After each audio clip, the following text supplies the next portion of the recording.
मध्य प्रदेश के धार जिले की हसीन पहाड़ियों पर बसा मांडू सिर्फ एक किला या खंडहरों का शहर नहीं, ये एक ऐसी जगह है जहां हर पत्थर अपने अंदर सदियों पुरानी कोई दास्तान छुपाए बैठा है। यहाँ की हवाओं में कभी सल्तनत की शान थी, महलों में संगीत की महफिलें सजती थीं, दरबारों में बड़े बड़े फैसले लिए जाते थे और इन्हीं पहाड़ियों के बीच एक ऐसी मोहब्बत ने जन्म लिया जिसे आज भी दुनिया बाज बहादुर और रानी रूपमती की अमर प्रेम कहानी के नाम से जानती है। तो आइए आज हम आपको लेकर चलते हैं मांडू की उन पुरानी राहों पर जहां कदम कदम पर इतिहास आपका स्वागत करता है।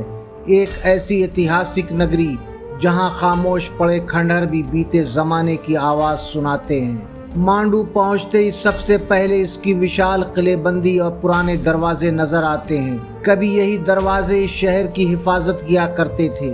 दूर दूर तक फैली पहाड़ियां, गहरी घाटियां और ऊंची चट्टानें मांडू के लिए कुदरत की बनाई हुई ऐसी फसील थी जिसे पार पाना किसी भी दुश्मन के लिए आसान नहीं था। जरा सोचिए, आज जिन राहों पर सैलानी इत्मीनान से घूमते हैं, कभी इन्हीं रास्तों पर घोड़ों की टापें गूंजती होंगी, सैनिकों के काफिले गुजरते होंगे और महलों के अंदर से निकलने वाले फरमान पूरे मालवा की तकदीर बदल देते होंगे। कभी मांडू मालवा सल्तनत की एक शानदार राजधानी हुआ करता था।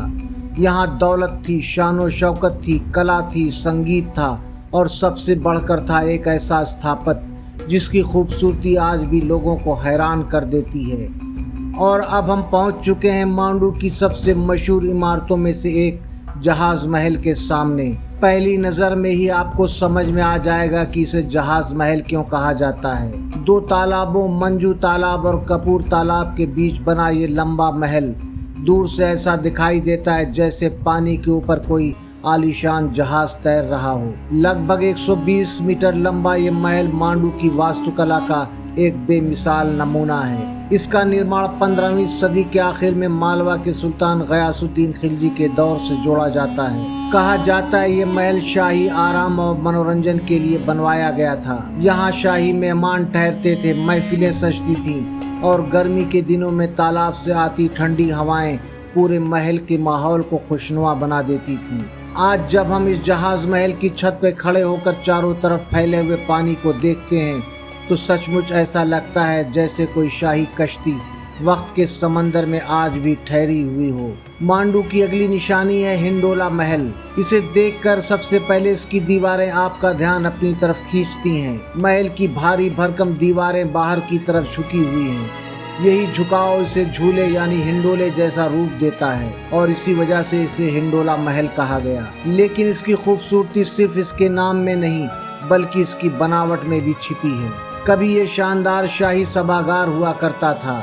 यहाँ दरबार सजते थे, अहम मशवरे होते थे और सल्तनत से जुड़े बड़े बड़े फैसलों पर बातचीत की जाती थी। आज यहाँ सिर्फ खामोश दीवारें हैं, लेकिन अगर इन दीवारों को गौर से देखा जाए तो ऐसा लगता है जैसे अब भी उन दरबारों की गवाही दे रही हों जो सदियों पहले यहाँ सजा करते थे।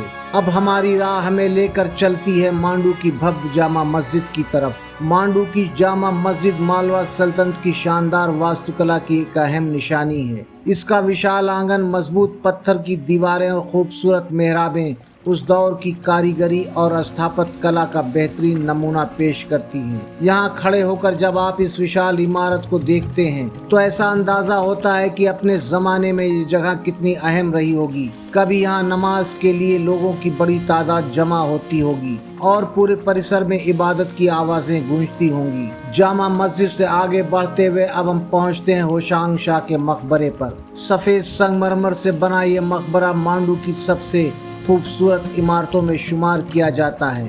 इसे भारत की शुरुआती संगमरमर की महत्वपूर्ण इमारतों में गिना जाता है। इसकी सादगी में जो खूबसूरती है वो देखते ही बनती है। सफ़ेद संगमरमर पर पड़ती सूरज की रोशनी और इसके आसपास पसरी खामोशी इस जगह को बेहद दिलकश बना देती है। खास तौर पर यह भी कहा जाता है कि ताजमहल के निर्माण से पहले शाहजहां के दौर के कारीगरों ने यहाँ की वास्तुकला का जायजा लिया था। इतिहास में इस दावे को लेकर अलग अलग राय मिलती है, लेकिन इसमें कोई शक नहीं कि होशांग शाह का मकबरा भारतीय वास्तुकला की एक बेहद अहम विरासत है। अब हम बढ़ रहे हैं अशरफी महल की तरफ। आज भले ही अशरफी महल खंडहरों में तब्दील हो चुका है, लेकिन कभी ये जगह इल्म, तालीम और शाही ताकत का एक अहम मरकज हुआ करती थी। माना जाता है कि इसका निर्माण सुल्तान महमूद खिलजी के दौर में कराया गया था।